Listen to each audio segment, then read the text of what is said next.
quando é que o homem olhou pro outro e fala, a cor da pele dele é menos do que eu posso escravizar? Quando que acontece isso? Só para lembrar que tanto em Grécia quanto em Roma, em todas as sociedades escravistas, persas, etc., a escravização de um ser humano não dependia da sua melanina. Os romanos tinham escravos germânicos. Quem era derrotado em guerras. Houve, em alguns momentos da história romana, antes de uma reforma na República e também em Atenas, eram escravos por dívidas. Tá. Ou seja, você não conseguiu pagar e você vai oferecer filhos ou ter que ser escravizado. Para pagar essa dívida. Pagar. Mas geralmente em Roma, a escravização deriva de uma derrota em guerra.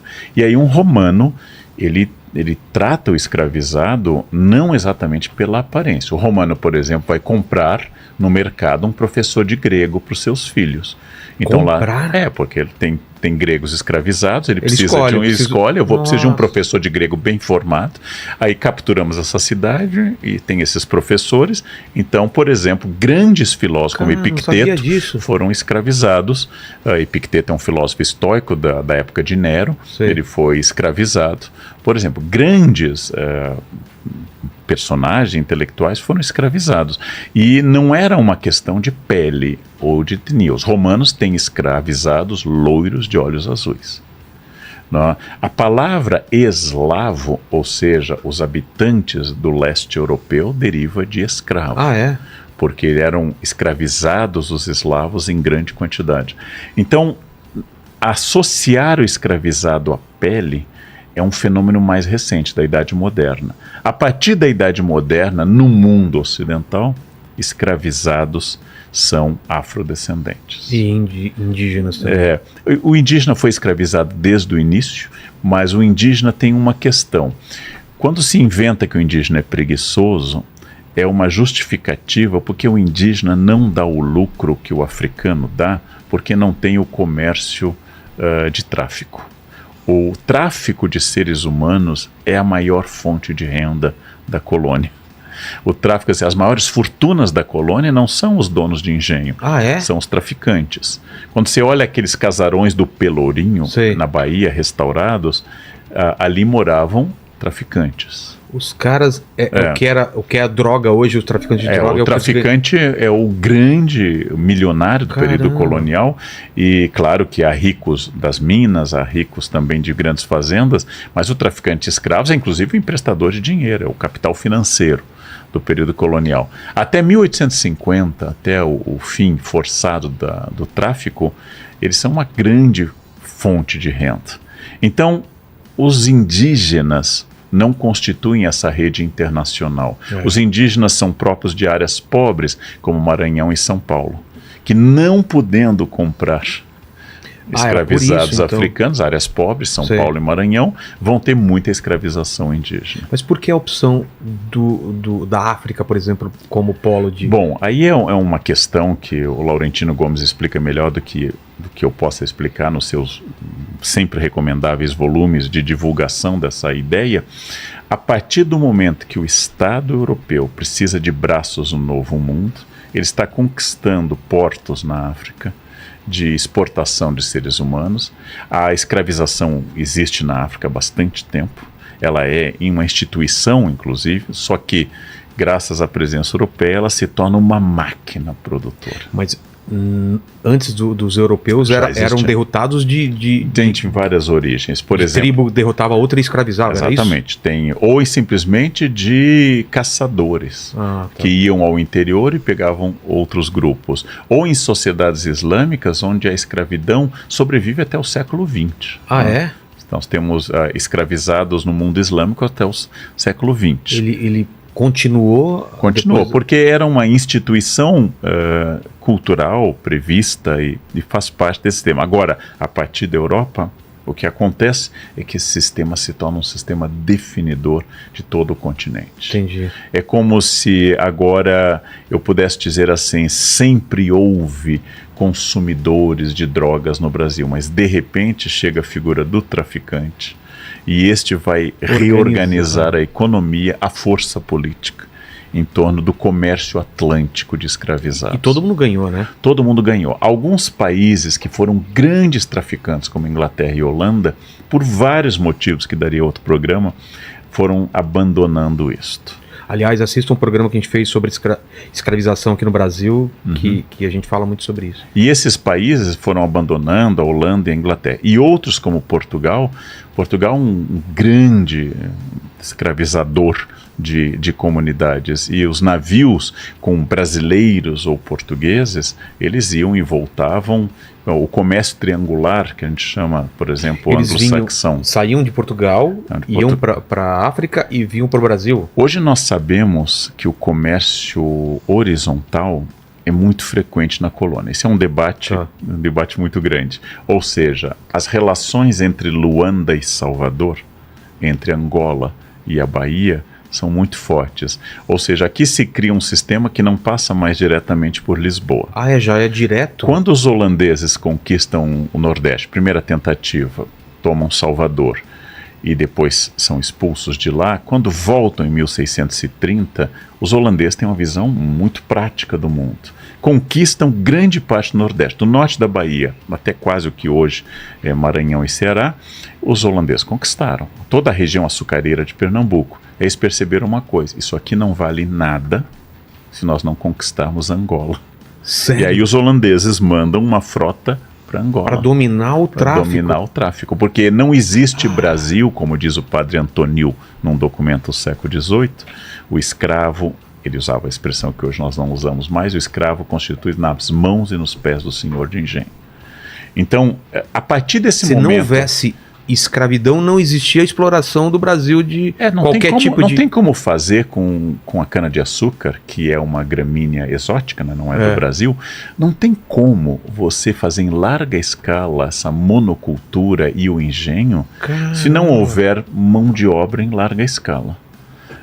E isto é um dado de construção do país. Olha que absurdo. Então, tinha toda uma escala que ganhava nisso, que não tinha o menor interesse em terminar esse tráfico. Não, e aí precisa... Como você domina alguém? Eu posso dominar diretamente pela força. Eu sou mais forte, eu domino. Com armas. Mas essa dominação, há muito tempo, a gente sabe que ela é problemática. Então, para eu te dominar, a grande questão é eu te convencer que você é inferior. Exato. Que sua aparência física é feia, que você é estúpido, que a sua religião é inferior, é do mal, né? E que a minha cultura é superior e que a minha civilização é superior. Eu preciso convencer negros, eu preciso convencer mulheres, eu preciso convencer gays de que eles são menos do que aquela cultura. No caso do Holocausto, judeus... Exatamente. Então, antes de Auschwitz, eu tenho que fazer literatura antissemita. Antes de abrir os portões do campo de concentração, eu tenho que fazer piada. Eu tenho que falar... representado como ratos, né? Exatamente. Como fez um filme de divulgação do ministro do nazismo Goebbels, que fez essa associação. Antes de você inaugurar o horror da Shoah, do Holocausto, você precisa produzir discursos, precisa produzir práticas simbólicas para controlar. Porque não é natural um humano dominar outro e tá tudo bem. Ele tem que ser convencido. Eu vou dizer uma coisa que vai perturbar alguns colegas professores. Eu só posso tomar a prova de um aluno que está colando porque a maior parte da sala não está colando. E eles têm que aceitar aquele sistema de que eu seja a autoridade que vai tomar a prova. Se todos colarem ao mesmo tempo, em toda a escola, em todas as provas, o sistema explode. Exato. Se todos os escravizados tivessem consciência de que eles são a força de trabalho e são a maioria em alguns lugares... Sem eles não existe... Não existia. Se todas as mulheres que são a maioria no Brasil votassem apenas em candidatas mulheres ou pressionassem por uma pauta simpática às mulheres, por exemplo, em temas que os homens são indiferentes, como pobreza menstrual, a incapacidade de comprar absorventes.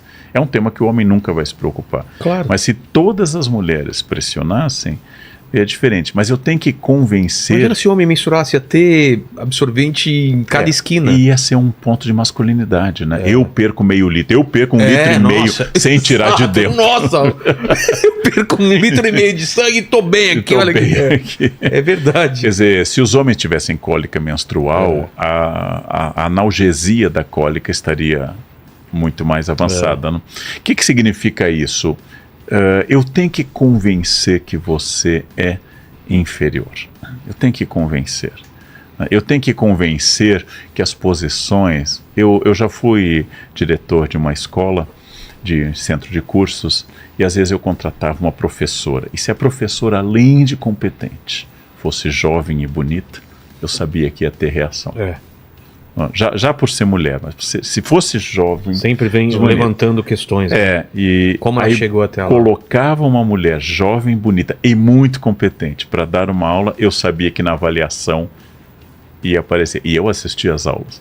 Eu sabia dizer que fulana ou fulano são muito bons ou muito ruins. Né? A nossa sociedade é muito simpática com o masculino. Então, um homem de barriguinha é charmoso, um homem careca é masculino. Imagina uma mulher de barriga e careca.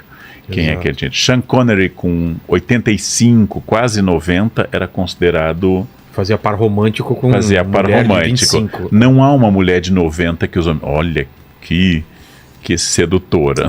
Nem de 85, nem de 80, nem de... Exato. Nem antes. O que significa isso? Nós somos muito simpáticos. A única vez que eu vi na minha vida se falar da forma física da presidência foi com uma presidente mulher, que se diz que ela tinha engordado. Os nossos presidentes são historicamente gordos, com raras exceções, ou pelo menos historicamente barrigudos. Mas a única vez que alguém disse que estava fora de forma, que parecia gorda, etc., foi com uma mulher. Ou com a Marina, que é muito magra também, né? Exato, que eu estou falando, por enquanto, só da presidência. Né? Então, essas questões, elas estão diluídas na nossa cultura. Então, não é que eu acho que seja totalmente inadmissível entender. A minha função não é justificar. A minha função é entender como se constrói o preconceito, como a gente ensina as pessoas a serem preconceituosas desde a infância, ao dizer, menino não chora. Como a gente educa pessoas para o preconceito e como a gente vai determinando e vendo como naturais, só para lhe dar um exemplo, até o século XIX, a roupa masculina de bebê é o cor-de-rosa.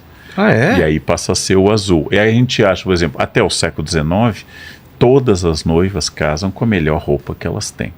E não com uma roupa branca. Provavelmente a Rainha Vitória na Europa, nós temos um caso no Brasil também, é a primeira noiva a se casar de branco. Por quê?